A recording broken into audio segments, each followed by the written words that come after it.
গোলাম আজমের ছেলে উনি বলতেছে এই যে গতকালকে ওনাকে আয়না খানা থেকে ওনাকে বের করেছে, আয়না ঘর, সেখান থেকে উনি বের হওয়ার পর বলতেছে যে এই জালেমরা আজকে এতটা বছর হয়ে গেছে আমাকে দুনিয়ার আলো বাতাস দেখতে দেয় নাই, আমি কোনোদিন দুনিয়ার আলো বাতাস দেখি নাই। এই জালেমরা আমার কানের মধ্যে আজানটা পর্যন্ত শোনা বন্ধ করে দিয়েছে। এই জালেমদের কারণে আমি এত পরিমাণে কেঁদেছি। উনি একটা গামছা দেখাই এভাবে বলতেছিলেন, এই যে গামছাটার মধ্যে আমি এত পরিমাণে চোখের পানি ফেলছি, যদি চোখের পানিগুলা যদি একত্রিত করা হতো তাহলে বিশাল এক দিঘি হয়ে যেত। এত পরিমাণে আমার চোখের পানিগুলা তারা ফেলছে সেদিন। ব্যারিস্টার আরমান উনি বলতেছে যে আমাকে যখন গ্রেফতার করে নিয়ে যায়, আমাকে একটা কাফন, আমরা যে কাফন আছে না, কাফনের যে বাক্সগুলা, এই কাফনের একটা বাক্সের মধ্যে আমাকে বন্দি করে রেখেছিল চোখ বন্ধ করে। যখন আমার প্রেশারটা অনেক হাই হয়ে গেছে তখন তাদের একজন বলতেছিল যে তাকে মরতে দেওয়া যাবে না, তার প্রেশার অনেক বেড়ে গেছে, তাকে এখন আপাতত কিছুটা রেস্ট দাও, কিন্তু তাকে মরতেও দেওয়া যাবে না, আবার বাঁচতেও যাওয়া যাবে না। তারপরে সেখান থেকে নিয়ে একটা ছোট্ট একটা কুঠুরিতে তাকে বন্দি করা হলো। তিনি বলেন আমাকে এমনভাবে হ্যান্ডকাপ পরানো হয়েছে, এমন টাইট করে, যেখানে আমার হ্যান্ডকাপটা পরানো হয়েছে আমার জায়গাগুলো পচে গেছে, নষ্ট হয়ে গেছে। এ পচা দুর্গন্ধে, আমার শরীরের দুর্গন্ধে আমি থাকতে পারতেছিলাম না। পরবর্তীতে তারপরে তারা বড় একটা হ্যান্ডকাপ লাগাইছে, যেটা আমার হাত থেকে একটু ইয়া হয়। এতটা কষ্ট নির্যাতন তারা দিয়েছে। কারণ এমন একটা সময় আমরা মাঝখান দিয়ে আমরা পার করেছি, যে সময়টা আমাদেরকে এক প্রকার মাজলুম হয়ে কাটাতে হয়েছে। নিজেদের স্বাধীনতা বলতে কিছুই ছিল না, স্বাধীনভাবে একটা কথা বলার মতন অধিকারটুকু আমাদের ছিল না। কথা একটা বললেই আবার গ্রেফতারের আশঙ্কা থাকতো, কখন জানি আবার গ্রেফতার করে নিয়ে যায়। মুখ ফুটে বলাও যেত না, ফেসবুকে লিখবে এটাও সম্ভব না। কত মানুষকে শুধু ফেসবুকে লেখার কারণেই তাদেরকে ঘর থেকে তুলে নিয়ে গেছে। এরকম আমাদের বাক স্বাধীনতাগুলা যারা কেড়ে নিয়েছিল, আমাদের অধিকারগুলা যারা কেড়ে নিয়েছিল, আমাদের কথার অধিকার, আমাদের মানবাধিকার, মোট কথা আমরা যা থেকে বঞ্চিত হয়েছিলাম, আল্লাহ পাক রব্বুল আলামিন এই স্বৈরাচার কবল থেকে আমাদের সবাইকে হেফাজত করেছেন এবং সুন্দর একটা বাংলাদেশকে আবার উপভোগ করার মতন আমরা সময় পেয়েছি। তো রব্বুল আলামিনের কাছে দোয়া করি যেন মালিক আমাদের দেশটা এরকম যারাই এই মনোবল নিয়ে আসে যে শুধু আমাদের দেশকে ধ্বংস করবে, আমাদের অর্থগুলা লুটে খাবে, আমাদের অধিকারগুলো আমাদের অধিকার থেকে আমাদেরকে বঞ্চিত করবে, যারাই এই নিয়তে আমাদেরকে শাসন করতে আসে, মালিক যেন তাদেরকে কখনো আমাদের শাসক হিসাবে আমাদের শাসন সেই আসনের মধ্যে না বসায়। কারণ অতীতে আমরা অনেক দেখেছি যারা এসেছিল কিন্তু তারা আমাদের অধিকার রক্ষা করে নাই। অধিকাংশের ক্ষেত্রেই তারা আমাদের প্রতি জুলুম করেছে, অত্যাচার করেছে। অত্যাচারের একটা সীমা থাকে, লিমিট থাকে। এমন অত্যাচার আমাদের উপর দিয়ে গেছে যে অত্যাচারের কোনো লিমিটও ছিল না, সীমাবদ্ধও ছিল না যে কতটুক। তা আল্লাহ পাক রব্বুল আলামিন আমাদেরকে তাদের থেকে হেফাজত করছেন, এটা আল্লাহর বড় একটা করুণা। আর আল্লাহ পাক রব্বুল আলামিন তো জানিয়ে দিয়েছেন, জালেম যত বড়ই শক্তিশালী হোক না কেন, কোনো জালেমকে আল্লাহ পৃথিবীতে চিরস্থায়ী করেন নাই। বর্তমান জালেম এটি কতটুকার জালেম, তাদের থেকে বড় বড় শুধু বাংলাদেশ না, গোটা পৃথিবী শাসন কর্নেওয়ালা জালেমও ছিল, যারা পৃথিবীতে একটা হুঙ্কার দিলে গোটা পৃথিবী থরথর করে কাঁপত। এমন শাসকও পৃথিবীর বুকে ছিল, কিন্তু মালিক কাউকে ছাড়েন নাই। সবাইকে তার পরিণতি দুনিয়াতেও আল্লাহ দেখিয়েছেন, আর আখেরাতে তো আছেই। তো যারা মনে করে যে আমাদের ক্ষমতা আছে, ক্ষমতা পাইয়া আমরা অন্যের প্রতি জুলুম করব, অত্যাচার করব, আমার ক্ষমতা দেখাবো, আমার পাওয়ার আছে, অতীত ইতিহাসগুলো আল্লাহ পাক রব্বুল আলামিন কোরআনের মধ্যে আমাদেরকে স্মরণ করিয়ে দেয় এই কথাই, যে যত বড় জালেম হোক না কেন, যে যত বড় ক্ষমতাবান হোক না কেন, যার যত সম্পদ থাকুক না কেন, যত বাহিনী থাকুক না কেন, মালিকের যখন ফয়সালা চলে আসবে, আল্লাহর পাকড়াও যখন চলে আসবে, তখন হাজারো সিস্টেম করে, হাজারো মানুষ শহীদ করে তারপরও ক্ষমতা থাকা সম্ভব না। যেটা বিগত এই 5 আগস্ট আমাদের বাস্তব প্রমাণ আমাদের সামনে উপস্থিত হয়ে আছে। অনেক চেষ্টা করা হয়েছে, অনেক মানুষকে দুনিয়া থেকে বিদায় করে দেওয়া হয়েছে, সাধারণ মানুষ, ছাত্র মানুষ। কিন্তু যখন আল্লাহ পাক রব্বুল আলামিন তার ধরার সময় চলে আসছে, তখন মালিক ঠিকই ধরেছেন। তখন ওই সাইদি সাহেবের একটা কথা আমাদের বারবার স্মরণ হয় যে বেশি লাফালাফি করতে নাই, কারণ বেশি লাফালাফি করলে এই বাংলাদেশের মধ্যে এখনো 13-14 কোটি মুসলিম আছে। 13-14 কোটি মুসলিমের গোড়া আস্তে করে লাড়া দিবে, ওই মামুর বাড়ি দিল্লি গিয়া পড়বা। সাইদি সাহেবের একটা কথা ছিল, আল্লামা সাইদি নাই, কিন্তু ওনার কথাগুলো আজকে হুবাহু বাস্তবায়ন হচ্ছে, এটাই আমরা দেখতেছি। যে স্বৈরাচার সমস্ত রাস্তা তার বন্ধ করে দেয়, যে কেউ যেন তার বিরুদ্ধে কথা না বলতে পারে, সকল রাস্তাই বন্ধ করে দেয়। তো সাইদি সাহেব একটা কথা বলতেন যে কিন্তু স্বৈরাচার একটা ছিদ্র বন্ধ করতে ভুলে যাইতে। প্রত্যেক অতীতের যত স্বৈরাচার ছিল সবারই একটা ছিদ্র বন্ধ করতে ভুলে যাইতো, যেই ছিদ্র দিয়ে তার পতনটা ঘনিয়ে আসতো। কোনোদিন বাংলাদেশের মানুষ কল্পনাও করে নাই যে এই কোটা বিরোধী আন্দোলন দিয়ে একটা সরকারের পতন ঘটতে পারে। মানুষের কল্পনার বাহিরে ছিল, কিন্তু আল্লাহর ফায়সালা। একটা সাধারণ একটা ইস্যু, সেই ইস্যুর পরিপ্রেক্ষিতে মালিক একটা দেশকে এখন পরিপূর্ণ স্বাধীন করে দিয়েছেন। এটাই হচ্ছে আল্লাহর ফায়সালা, যে আমি আল্লাহ যখন পাকড়াও করব তখন আর বাঁচার কোনো সুযোগ থাকবে না, কেউ বাঁচতে পারবে না। কেউ বাঁচতে পারে নাই, এখনো পারবে না, ভবিষ্যতেও কেউ পারবে না। যারাই মানুষের প্রতি জুলুম করবে, অত্যাচার করবে, নির্যাতন করবে, মানুষের অধিকারগুলা কেড়ে খাবে, মানুষের অর্থগুলা, আমার দেশের lakh crore crore billion billion dollar তারা বিদেশে পাচার করে দিচ্ছে। এই 16টা বছরে কত লক্ষ কোটি কোটি ডলার তারা আমার দেশ থেকে পাচার করছে, অথচ আমার দেশে এখন কিছুই নাই। একটা সন্তান এখন দুনিয়াতে জন্মগ্রহণ করলে তার মাথার উপর 1 লক্ষ টাকার বেশি ঋণ আছে। সে তো দুনিয়ার 1 ফোঁটা দুধও খায় নাই, কিন্তু তারপরও তার মাথা পিছু ঋণ আছে 1 লক্ষ টাকার উপরে। আমি তো কোনোদিন সরকারি কোনো জিনিস বক্ষণও করি নাই, তারপর আমার মাথার উপর ঋণ আছে 1 লক্ষ টাকার উপরে। কেন হলো? কারণ তারা আমাদের অধিকারগুলো আমাদের থেকে বঞ্চিত করে তারা নিজেদের পেটকে ভারী করার জন্য তারা দেশের সম্পদগুলা বিদেশে পাচার করে দিয়েছিল। বিগত এই 10-15 বছরের মধ্যে সুইস ব্যাংকের মধ্যে যেই পরিমাণে বাংলাদেশের অর্থ জমা হয়েছে, অতীত ইতিহাসে বাংলাদেশের কোনো বছরে কোনোভাবেই এত টাকা কোনো দিন সুইস ব্যাংকে জমা হয় নাই। এই বিগত এই 10-15 বছরের মধ্যে যেই পরিমাণে টাকা সুইস ব্যাংকে জমা হয়েছে। তো এই জন্য আল্লাহ পাক রব্বুল আলামিন সুযোগ দেন, বান্দাকে সুযোগ দেন, কিন্তু ছেড়ে দেন না। আল্লাহ বলেন আমি ছাড় দেই, তবে ছেড়ে দেই না। আল্লাহ নবী সাল্লাল্লাহু আলাইহি ওয়াসাল্লাম মুসলিম শরীফের 6475 নম্বর হাদিস আল্লাহ নবী বলেন, ইন্নাল্লাহ আজ্জা ওয়া জাল্লা ইউমলি লিজ-জালিমি, রব্বুল আলামিন জালেমদেরকে কিছুটা অবকাশ দেন, সময় দেন, সুযোগ দেন। যারা জালেম, অত্যাচার করে, জুলুম করে, নির্যাতন করে, মানুষকে অন্যায়ভাবে হত্যা করে, আল্লাহ নবী বলেন ইউমলি লিজ-জালিমি, আল্লাহ পাক রব্বুল আলামিন তাদেরকে সাময়িক একটা সুযোগ দেন। ফাইদা আখাযাহু, যখন আল্লাহ পাক রব্বুল আলামিন তাদেরকে পাকড়াও করেন, লাম ইউফলিতহু, তখন তাদেরকে আর তিনি ছেড়ে দেন না। যখন তাদেরকে ধরার সময় চলে আসে, আল্লাহ বলেন আমি আল্লাহ আর তাদেরকে ছাড়ি না। আল্লাহ বলেন আমি আল্লাহ ধরলে, যখন আমি ধরি না, কিন্তু ধরলে আমি তাদেরকে ছাড়িও না।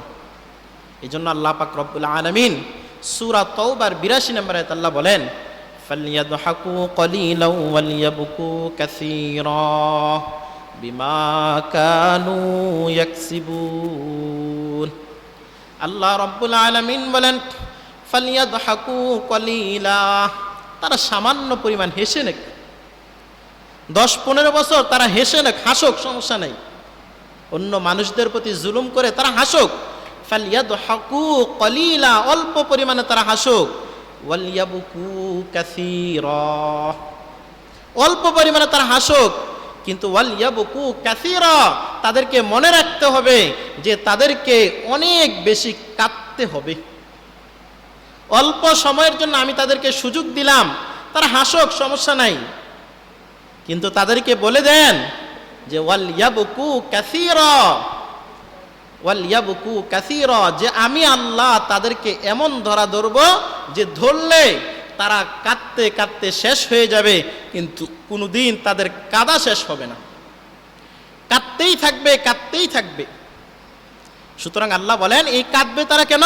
বিমা কানু ইয়াকসিবুন, তারা যে উপার্জন করেছে, তারা যে কাজগুলা করেছে, যে অপরাধগুলা তারা করেছে, এই অপরাধের কারণেই তাদের একটা সময় আসবে যে তাদের চোখের পানির শেষ হবে না, কিন্তু তাদেরকে আল্লাহ আর পাকড়াও করবে যে আর ছাড়বে না, এমন একটা সময় চলে আসবে। আর এটাই বাস্তবতা আমরা দেখেছি যে 15-16 বছর কাঁদছে, ঠিক আছে, হাসছে, কিন্তু এখন আবার যখন কাদার সময় যখন চলে আসছে, এখন তাদের কান্নাও আর বন্ধ হবে না। আল্লাহ বলেন ফালইয়াদহাকু কলিলাও ওয়ালইয়াবকু কাসীরা বিমা কানু ইয়াকসিবুন, তারা যা করছে এর পরিণতি সম্পর্কে তাদেরকে জানতে হবে যে তাদের পরিণতি কিন্তু এমন একটা সময় আসবে যে তারা শুধু কাঁদবে আর কাঁদবে। তারপর আল্লাহ পাক রব্বুল আলামিন কুরআনুল কারীমের মধ্যে বলেন ওয়ালিকুল্লি উম্মাতিন আজালুন ফাইযা জাআ আজালুহুম লা ইস্তাখিরুনা সাআতাও ওয়া লা ইস্তাকদিমুন।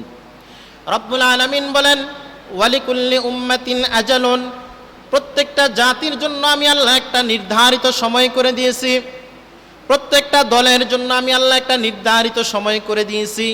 ফাইযা জাআ আজালুহুম, তাদের ওই নির্ধারিত সময়টা যখন চলে আসবে, তাদেরকে যে নির্ধারিত সময়টা আমি আল্লাহ দিয়েছি, ওই নির্ধারিত সময়টা যখন চলে আসবে, লা ইস্তাখিরুনা সাআতাও ওয়া লা ইস্তাকদিমুন, একটা সেকেন্ড সময় তাদেরকে দেওয়া হবে না, বাড়িয়ে দেওয়া হবে না, আবার একটা সেকেন্ড সময় তাদেরকে কমিয়ে দেওয়া হবে না। আল্লাহ বলেন আমি প্রত্যেকটা জাতির জন্য, প্রত্যেকটা সম্প্রদায়ের জন্য, প্রত্যেকটা দলের জন্য আমি একটা সময় দিয়েছি। কতদিন ক্ষমতার মধ্যে থাকবে আমি আল্লাহ নির্ধারণ করে দিয়েছি। ওই সময়টুকু যখন চলে আসবে, লা ইস্তাখিরুনা সাআতান, এক মুহূর্ত দেরি করার আর সুযোগ থাকবে না, ওয়ালা ইস্তাকদিমুন, আবার এক মুহূর্ত আল্লাহ আগেও তাদের ক্ষমতা নেবেন না। আল্লাহ বান্দাকে সময় দিতে থাকেন, সময় দিতে দিতে কারো ক্ষেত্রে দেখা গেছে অনেক দিন সময় দিছে, আর অনেক দিন সময় পাইয়া মানুষ মনে করতেছে সময় তো পাইছি, এটাকে আমি যেভাবে ইচ্ছা এভাবে আমি খরচ করি, আমার ক্ষমতাকে আমি কাটাই যেভাবে ইচ্ছা। কিন্তু আল্লাহ জানিয়ে দিচ্ছেন ইন্নাহু লা ইউফলিহুজ জালিমুন, যারা জালেম, যারা জুলুম করে, অত্যাচার করে, যারা স্বৈরাচারী করে, তাদেরকে আমি আল্লাহ এমন অবস্থায় রাখবো যে তারা কোনোদিন সফল হতে পারবে না। তারা মানুষকে দেখাবে যে আমরা অনেক কিছু করেছি, মানুষকে দেখাবে যে আমরা পদ্মা সেতু করছি, আমরা ফ্লাইওভার করেছি, আমরা মেট্রো রেল করেছি, অনেক কিছু করেছি, আমরা মানুষকে দেখাবে। কিন্তু এমন একটা সময় আসবে যখন মানুষ তাদের নামটা নিতে মুখে লজ্জাবোধ করবে, মুখে নিতে চাবে না, তারা মনে করবে যে তারা সফল।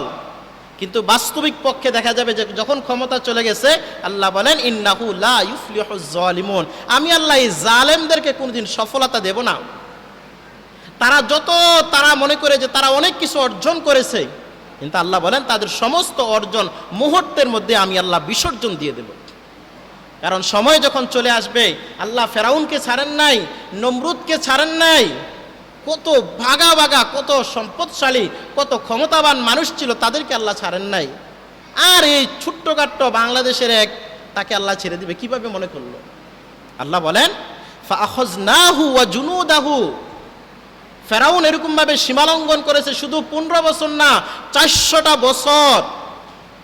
আজকে তো 10-15 বছর যাইতে যেতে আমরা হতাশ হয়ে গেছি, পেরেশান হয়ে গেছি, মনে করছি যে আমাদের জীবন মনে হয় এভাবেই যাবে।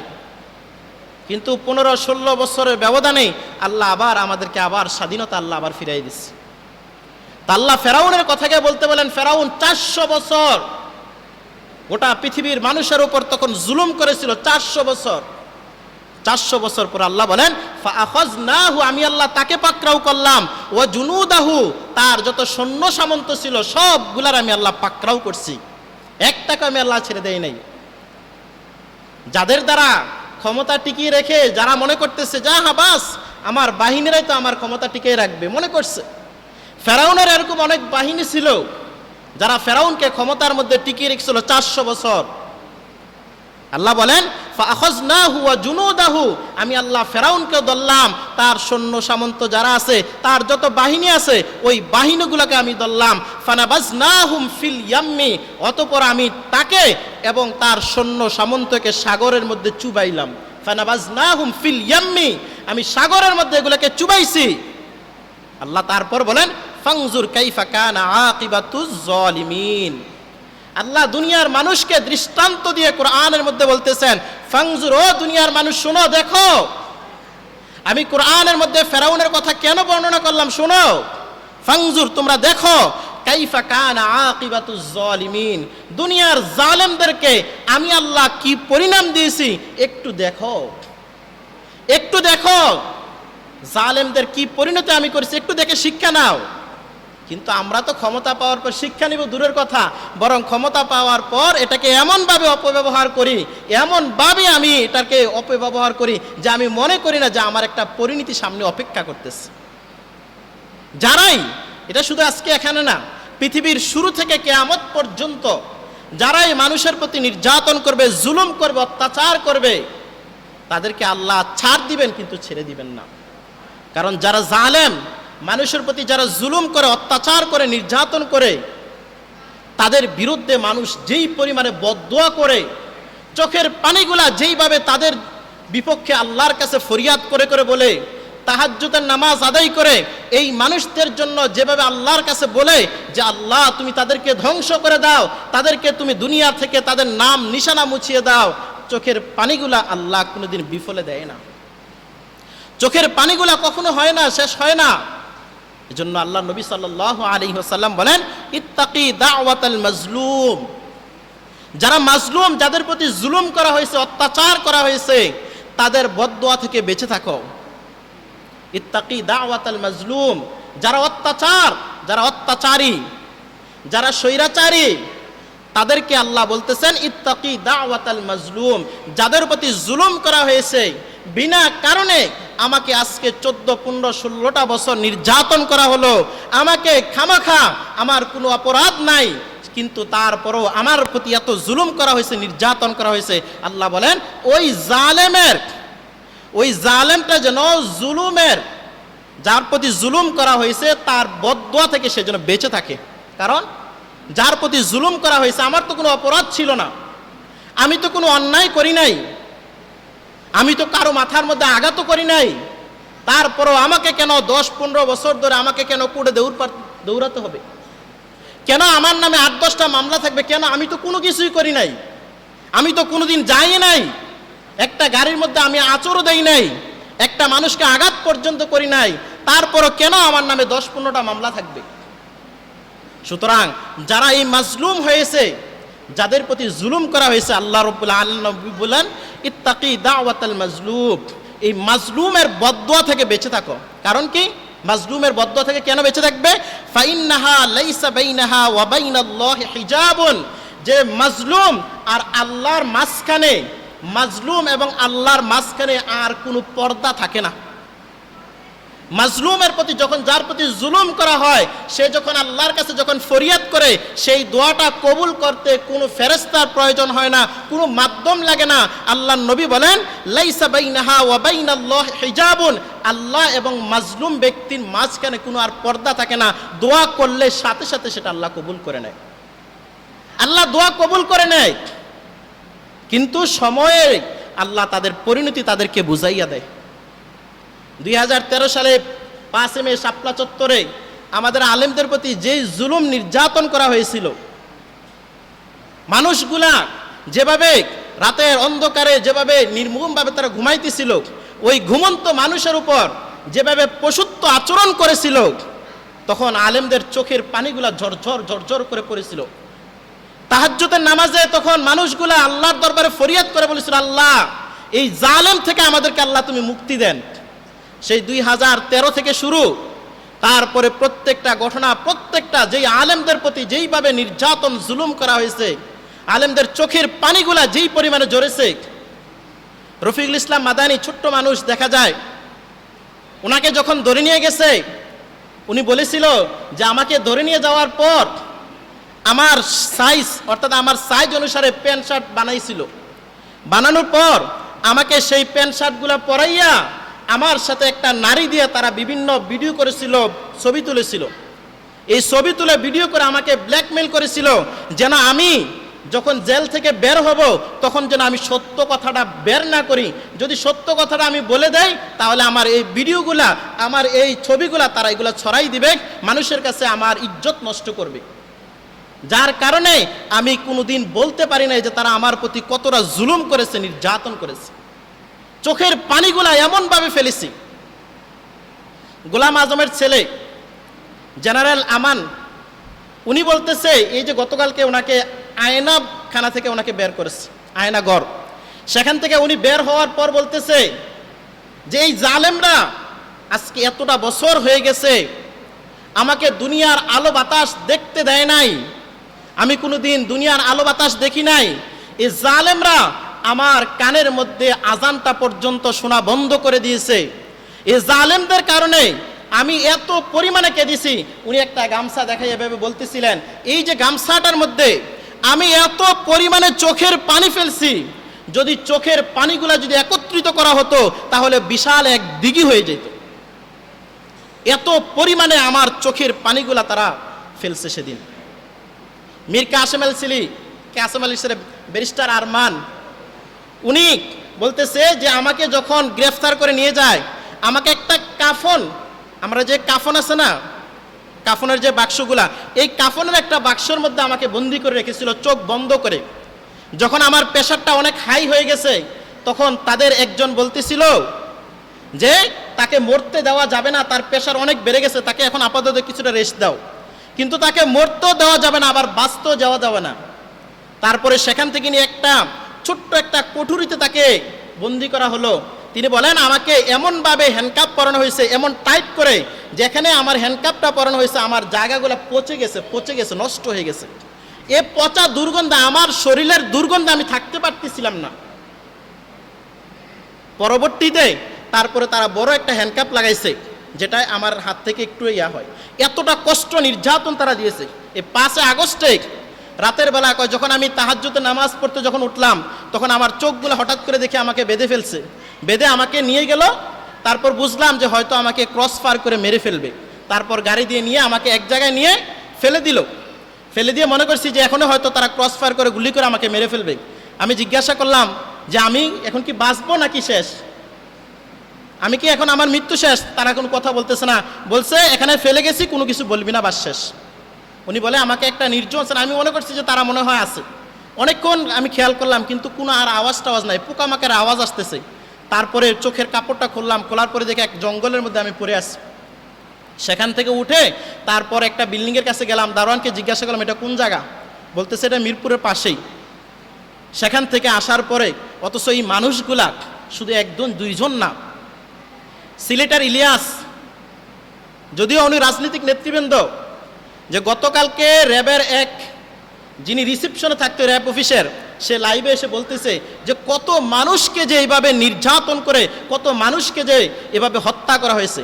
যে ইলিয়াস, ওনাকে পতেঙ্গা সমুদ্র সৈকতে স্পিড বোটের মাধ্যমে সমুদ্রের মাঝে নিয়ে যাওয়া হয়েছে। মাঝে নিয়ে ওনার মাথাটা কালো কাপড় দিয়ে ডেকে তারপর পেটের মধ্যে ছুরি দিয়ে আঘাত করে করে ওনার আতুজুরি করে বের করে দেওয়া হয়েছে। তারপর ওনারকে বেঁধে একটা বিশাল পাথরের সাথে বেঁধে তখন নদীর মধ্যে, সাগরের মধ্যে নিক্ষেপ করছে, সাগরের নিচে চলে গেছে। অসংখ্য মানুষ যাদের হদিস এখনো কেউ পায় নাই, এই আয়নাগরের মাধ্যমে, বিভিন্ন ঘুমের মাধ্যমে তাদের প্রতি এত জুলুম করা হয়েছে, নির্যাতন করা হয়েছে, তো আল্লাহ কি তাদেরকে ছেড়ে দিবে এভাবেই? যখন সীমা অতিক্রম করে ফেলে তখন আল্লাহ আর সুযোগ দেন না। জুলুম করতে করতে কতটা পরিমাণে জুলুম করেছে, নিজের মন যা চাইছে তাই করছে। মন চাইছে অমুককে ফাঁসি দেওয়ার জন্য মিথ্যা এক মামলা দিয়ে অমুককে ফাঁসি দিয়ে দিছে, শেষ। মানে একটা জীবনের যে একটা মায়া আছে, দয়া আছে, নাই। তো এই জন্য আল্লাহ পাক রব্বুল আলামিন ফেরাউনের ঘটনা স্মরণ করে আমাদেরকে এটাই বলতেছেন, ফাআখাযনাহু ওয়া জুনুদাহু ফানাবাযনাহুম ফিল ইয়াম্মি। আমি আল্লাহ ফেরাউনকে যেইভাবে ধরেছিলাম আমি আল্লাহ হামানকে যেইভাবে ধরেছিলাম, আমি আল্লাহ নমরুদকে যেইভাবে ধরেছিলাম, পৃথিবীর সমস্ত স্বৈরাচারকে আমি আল্লাহ যেইভাবে ধরেছিলাম, তোমরা কোরআন থেকে সেই শিক্ষা গ্রহণ করো। ফাংজুর কাইফা কানা আকিবাতুজ জালিমিন, আমি আল্লাহ জালিমদের সাথে কি ফয়সালা করেছি, কি বিচার করেছি তোমরা একটু দেখো। বর্তমান যারা স্বৈরাচার আছে তাদেরকে স্মরণ করে দাও যে পরিণতি কিন্তু এরকমই হবে, পরিণতি এমনই হবে, সময় পরিবর্তন করে দেয়। এজন্য সময় কারোর সাথে বেঈমানি করে না। মানুষ মানুষের সাথে বেঈমানি করতে পারে, কিন্তু সময় কারোর সাথে বেঈমানি করে না। সময় সুযোগে ঠিকই তার প্রতিফল তাকে বুঝাইয়া দেয়। তো আল্লাহ পাক রব্বুল আলামিন আমাদেরকে এই স্বৈরাচার থেকে আমাদেরকে আল্লাহ হেফাজত করেছেন, মুক্তি দিয়েছেন, বিজয় দান করেছেন, যেটাকে বলা হয় এখন বাংলাদেশের স্বাধীনতার দ্বিতীয় বিজয়, দ্বিতীয় স্বাধীনতা। আমরা তো দেখি না ৭১-এর স্বাধীনতা তো আমরা অনুভব করি নাই, কিন্তু ২৪-এর স্বাধীনতা আমরা অনুভব করেছি, হারে হারে আমরা অনুভব করেছি যে স্বাধীনতার আনন্দ কতটুকু হতে পারে, স্বাধীনতার তৃপ্তি কতটুকু হতে পারে। মুখ ফুটে একটা কথা বলতে পারতাম না, সেখানে কথা বলার স্বাধীনতা ফিরে আসছে। কোনো একটা কাজ করতে পারতাম না, স্বাধীনতা ফিরে আসছে। স্বাধীনতার সেই ১৯৭১ সালের অনেক ইতিহাস বইয়ের মধ্যে পড়েছি। পাক হানাদার বাহিনী এমন এমন করেছে, এই করেছে, সব কিছু পড়েছি, কিন্তু বাস্তবতা কোনোদিন অনুভব করতে পারি নাই। কিন্তু ২৪-এ এসে আল্লাহ পাক রব্বুল আলামিন আমাদেরকে সেই অনুভূতি সহ আমাদেরকে দেখাইয়ে দিয়েছেন যে স্বাধীনতা কী জিনিস। কিন্তু দুঃখের বিষয়, এই স্বাধীনতা পাওয়ার পর অনেক মানুষ আবার নিজেদেরকে ওই স্বৈরাচারের ভূমিকার মধ্যে আবার তারা চলে যাওয়ার জন্য চেষ্টা করতেছে। বাংলাতে একটা প্রবাদ আছে, স্বাধীনতা রক্ষা করার চাইতে, স্বাধীনতা অর্জনের চাইতে স্বাধীনতা রক্ষা করা অনেক কঠিন, অনেক কঠিন। যার অবস্থা এই ২-৪ দিন আমরা অনুভব করেছি।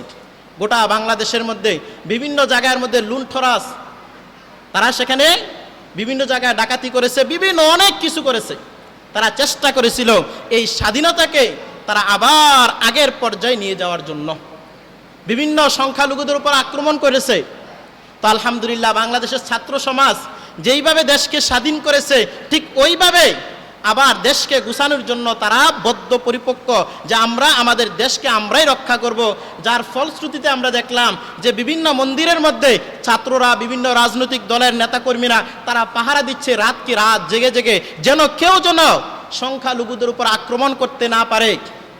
বিভিন্ন জায়গায় পাহারা বসিয়েছে, এলাকায় এলাকায় পাহারা দিয়েছে যে অমুক মন্দিরের মধ্যে যেন কেউ আক্রমণ করতে না পারে। আলহামদুলিল্লাহ আমরা দেখেছি অনেক সুন্দরভাবেই তারা কার্যগুলো পরিচালনা করেছে। বাংলাদেশের পুলিশের কার্যক্রম বন্ধ, কিন্তু আলহামদুলিল্লাহ এখন গোটা দেশের মধ্যে পুলিশ ছাড়াই দেশ এখন সুন্দর সুশৃঙ্খলভাবে চলতেছে। ট্রাফিক সিগন্যালগুলো আমার ছাত্র ভাইয়েরা, ভাই বোনেরা কত সুন্দরভাবে ডিসিপ্লিনের সাথে তারা মেনটেন করতেছে, যেটা যারা সোশ্যাল মিডিয়াতে আছে তারা খুব ভালো করে জানেন যে বাংলাদেশে এখনো পর্যন্ত বলতে পারবে না যে অ্যাম্বুলেন্সের জন্য আলাদাভাবে কোনো রাস্তা রেখেছে, এখনো পর্যন্ত এই নজির নাই। কিন্তু আলহামদুলিল্লাহ গত কয়েকদিনের মধ্যে আমরা দেখলাম যে সুন্দরভাবে তারা ডিসিপ্লিনগুলা মেনটেন করে তারা সুন্দরভাবে দেশ পরিচালনা করতেছে। তো আশা করি যে তারা আমাদেরকে সুন্দর একটা দেশ উপহার দিবে, আমরা তাদের কাছে আশাবাদী। তো এই স্বাধীনতা যখন চলে আসছে তখন আমাদের করণীয় কি? আল্লাহ পাক রব্বুল আলামিন সূরা নসরের মধ্যে মক্কা বিজয়ের কথা আল্লাহ বর্ণনা করে আল্লাহ বলেন, ইদা জাআ নাসরুল্লাহি ওয়াল ফাতহ, যখন আল্লাহর পক্ষ থেকে সাহায্য আসবে, ওয়াল ফাতহ এবং বিজয় আসবে। সাহায্য এবং বিজয় কার পক্ষ থেকে আসে? আল্লাহর পক্ষ থেকে আসে। আমরা অনেক মানুষ আছে যে আমরা মানে কোনো একটা কিছু করার পর আমরা সব ক্রেডিট অমুককে দিয়ে বসে থাকি, কিন্তু তার প্রকৃত গোড়াগারে কে আছে এটা আমরা চিন্তা করি না। এই যে এখন স্বাধীনতা, এই স্বাধীনতা আসছে আমরা সবাই বলতেছি শুধু ছাত্ররা ছাত্ররা ছাত্ররা, কিন্তু এই স্বাধীনতার পিছনে কার মদত ছিল? আল্লাহ পাক রব্বুল আলামিনের। না হয় কেউ কি চিন্তা করেছিল যে এক কোটা বিরোধী আন্দোলন, সামান্য ছোট্ট একটা আন্দোলন, এই আন্দোলন থেকে আস্তে আস্তে করে এত বিশাল আকার ধারণ করে তারপর একটা সরকার পতন হয়ে যাবে? কোনোদিন কেউ চিন্তা করেছিল? এই যে একটা সপ্তাহ গোটা সোশ্যাল মিডিয়ার নেটওয়ার্ক সব কিছু বন্ধ করে দিছে, মানুষ তো মনে করছে কি না কি হয়ে গেছে শেষ। কিন্তু তারপরও এত জুলুম নির্যাতন করার পরেও এত মানুষ কোত্থেকে আসলো, এত মানুষ কিভাবে আসলো, কার মদত ছিল? বদরের যুদ্ধে আল্লাহ সহযোগিতা করেন নাই? মুসলিমরা কত ছিল? ৩১৩ জন মাত্র। সেই ৩১৩ জন মুজাহিদ কাফেরদের সশস্ত্র ১,০০০ বাহিনীর সাথে তারা যুদ্ধ করেছিল। বিভিন্ন বর্ণনার মধ্যে আছে মুসলিম সৈন্যদের হাতের মধ্যে কারো কারো হাতের মধ্যে খেজুরের ডাল ছিল। আমার বিপক্ষে যে আছে তার হাতে আছে তরবারি, আর আমার কাছে আছে শুধু একটা খেজুরের ডাল। ওই খেজুরের ডাল দিয়ে যুদ্ধ করে বদরের যুদ্ধে মুসলিমরা বিজয় অর্জন করেছিল। আর আমরা তো এখন বর্তমানে এসে আমরা এটাই দেখলাম যে আমরা তো নিরস্ত্র ছিলাম, আমাদের হাতে কিছুই তো ছিল না। তারপরও সশস্ত্র বাহিনীর সাথে আল্লাহ পাক রব্বুল আলামিন আমাদেরকে বিজয় দান করছেন। তো এটা কার পক্ষ থেকে সাহায্য? আল্লাহর পক্ষ থেকে। ইদা জা নাসরুল্লাহ, যখন আল্লাহর পক্ষ থেকে সাহায্য আসবে, ওয়াল ফাতহ, এবং বিজয় আসবে। আল্লাহ যেরকম মক্কা বিজয়ের সময় আয়াতটা নাজিল করছেন, সেই আয়াতটা এখন আমাদের সাথেও সুন্দরভাবে মিলে যাচ্ছে যে আল্লাহর সাহায্য এবং আল্লাহর বিজয় যখন আসবে, ওয়ারাআইতান নাস ইয়াদখুলুনা ফি দীনিল্লাহি আফওয়াজা, তখন মানুষকে দেখবেন যে দলে দলে তারা ইসলামের মধ্যে প্রবেশ করতেছে। দলে দলে মানুষ ইসলামের সৌন্দর্য উপভোগ করতেছে, যেটা বিগত 10-15 বছরের মধ্যে মানুষ উপভোগ করতে পারে নাই। বিগত 10-15 বছরের মধ্যে আমাদের ধর্মীয় বিষয়গুলা আমাদের সামনে এমনভাবে উপস্থাপন করছে যে এটার কোনো গুরুত্বই নাই। কিন্তু আল্লাহ বলেন ওয়ারাআইতান নাস ইয়াদখুলুনা ফি দীনিল্লাহি আফওয়াজা, মানুষ দলে দলে যখন ইসলামের মধ্যে প্রবেশ করবে তখন কি করবে? স্বাধীনতার পর আল্লাহ বলে দিতেছেন ফাসাব্বিহ বিহামদি রাব্বিকা ওয়াস্তাগফির। ফাসাব্বিহ বিহামদি রাব্বিকা, আপনার প্রতিপালকের তাসবিহ পড়েন, আপনার প্রতিপালকের প্রশংসা করেন। এই বিজয় শুধুমাত্র আমাদের দ্বারা হয় নাই, আল্লাহর মদদে আল্লাহর সাহায্যে হয়েছে। এজন্য ফাসাব্বিহ বিহামদি রাব্বিকা ওয়াস্তাগফির, আল্লাহর প্রশংসার সাথে আল্লাহর কাছে ক্ষমা প্রার্থনা করুন। এখন বিভিন্ন কাজ করতে গিয়ে দেখা গেছে হয়তো আমরা কোনো অন্যায় করে ফেলেছি, অপরাধ করে ফেলেছি, আল্লাহ বলেন ওয়াস্তাগফির, তার জন্য আমার কাছে ক্ষমা চান যে আল্লাহ আমি তো এটা করতে গিয়ে আমি এই অন্যায়টা করে ফেলেছিলাম, আল্লাহ আমাকে মাফ করে দেন। ইন্নাহু কানা তাওয়াবা, আল্লাহ তওবা কবুলকারী। আল্লাহ অবশ্যই তওবা কবুল করবেন। চেষ্টা করেছিল দেশ থেকে ইসলামকে মুছে দেওয়ার জন্য, অনেক পায় তারা অনেক কিছু করা হয়েছিল। আল্লাহ বলেন ইউরিদুনা লিউতফিউ নূরাল্লাহি বিআফওয়াহিহিম ওয়াল্লাহু মুতিম্মু নূরিহি ওয়ালাউ কারিহাল কাফিরুন। আল্লাহ বলেন এই কাফেররা, এই জালেমরা, তারা মুখের ফু দিয়ে ইসলামের আলোকে নিভিয়ে দেওয়ার জন্য অনেক চেষ্টা করেছিল। আল্লাহ বলেন ওয়াল্লাহু মুতিম্মু নূরিহি, আমি আল্লাহ আমার ইসলামের আলোকে পরিপূর্ণ করবই। ওয়ালাউ কারিহাল কাফিরুন, গোটা পৃথিবীর সব কাফেররা মিলেও যদি তারা বিরোধিতা করে, তারপরও আমার ইসলামের আলোকে তারা আটকিয়ে রাখতে পারবে না। তবে হতাশ হওয়া যাবে না, নিরাশ হওয়া যাবে না, আল্লাহর মদদ আসবেই। আল্লাহ বলেন ওয়ালা তাহিনু ওয়ালা তাহজানু ওয়া আনতুমুল আ'লাউনা ইন কুনতুম মুমিনিন। ও দুনিয়ার মানুষ মনে রাখো, যদি তোমরা মুমিন হয়ে থাকো, ওয়ালা তাহিনু, চিন্তিত হয়ো না, ওয়ালা তাহজানু, পেরেশানি হয়ো না, ওয়া আনতুমুল আ'লাউনা, তোমরাই বিজয় লাভ করবে, তোমরাই বিজয়ী হবে, তোমরাই স্বাধীনতা অর্জন করবে। ইন কুনতুম মুমিনিন, যদি তোমরা মুমিন হয়ে থাকো, যদি প্রকৃতপক্ষে ইমানদার হয়ে থাকো, তাহলে আল্লাহর পক্ষ থেকে বিজয় আল্লাহ অবশ্যই দেবে। যতই বিপদ আপদ আসুক না কেন, মানুষ তখন একটা সময়তে এমন হয়েছে, মানুষ আল্লাহকে ডাকতে ডাকতে বলছে আল্লাহ তুমি কি দেখো না, তুমি কি আমাদের কথা শোনো না, আমাদের সাহায্য কখন আসবে? মাতা নাসরুল্লাহ, কখন আল্লাহর সাহায্য আসবে? আল্লাহ ঘোষণা করে দিলেন ইন্না নাসরুল্লাহি করিব, আল্লাহর সাহায্য খুব নিকটেই, আল্লাহর সাহায্য খুব নিকটেই। আল্লাহ যখন সময় হবে তখন ঠিকই আল্লাহ সহযোগিতা করবেন। মানুষ অনুভব করতে পারে না, কিন্তু আল্লাহ সময়ে সব কিছু আল্লাহ সুন্দরভাবে মানুষকে বুঝাইয়ে দিবেন। এজন্য স্বাধীনতা পেয়েছি, এজন্য স্বাধীনতা পেয়ে এটা রক্ষা করতে হবে আমাদেরকে। প্রত্যেকে আমাদের নিজ দায়িত্বে আমার দেশের সম্পদ আমি কোনোদিন নষ্ট করব না, আমার দেশের সম্পদ আমি কোনোদিন অন্যায়ভাবে ভক্ষণ করব না, আমি কারো প্রতি জুলুম করব না, আমার ক্ষমতা আছে এই কারণে আমি আরেকজনের প্রতি অত্যাচার করব না। ইসলাম কোনোদিন এটার বৈধতা দেয় না। যেটা রাসূলুল্লাহ সাল্লাল্লাহু আলাইহি ওয়াসাল্লাম মক্কা থেকে যখন মদিনায় চলে গিয়েছিলেন, সেই মদিনায় 10টা বছর অবস্থান করার পর আবার যখন মক্কা বিজয় করলেন, রাসূল মক্কায় এসে সাধারণ ঘোষণা করে দিলেন যে আমি সবাইকে মাফ করে দিলাম, কারো প্রতি আমার কোনো বিদ্বেষ নাই, কারো প্রতি আমার কোনো হিংসা নাই, কারো প্রতি আমার কোনো আর দাবি দেওয়া নাই, আমি সবাইকে আল্লাহর ওয়াস্তে মাফ করে দিলাম। সুতরাং এখনো যদি আমাদের কারো প্রতি কোনো বিদ্বেষ থাকে, কারো প্রতি কোনো শত্রুমি থাকে, আল্লাহর নবীর ওই শিক্ষা থেকে আমাদেরকে শিক্ষা নিতে হবে যে আমার কারো প্রতি আমার কোনো অভিযোগ নাই, কোনো কিছু নাই, আমি আল্লাহর দিকে তাকাই আমি তাকে মাফ করে দিলাম। এটাই হচ্ছে একজন প্রকৃত ইমানদারের গুণ। সুতরাং আল্লাহ পাক রব্বুল আলামিন আমাদেরকে যেন সুন্দর সমৃদ্ধ এক সোনার বাংলাদেশে আমরা যেন বসবাস করতে পারি, আমাদের অধিকারগুলো যেন আমরা ফিরে পাই। আল্লাহ পাক রব্বুল আলামিন আমাদের সবাইকে তৌফিক দান করেন।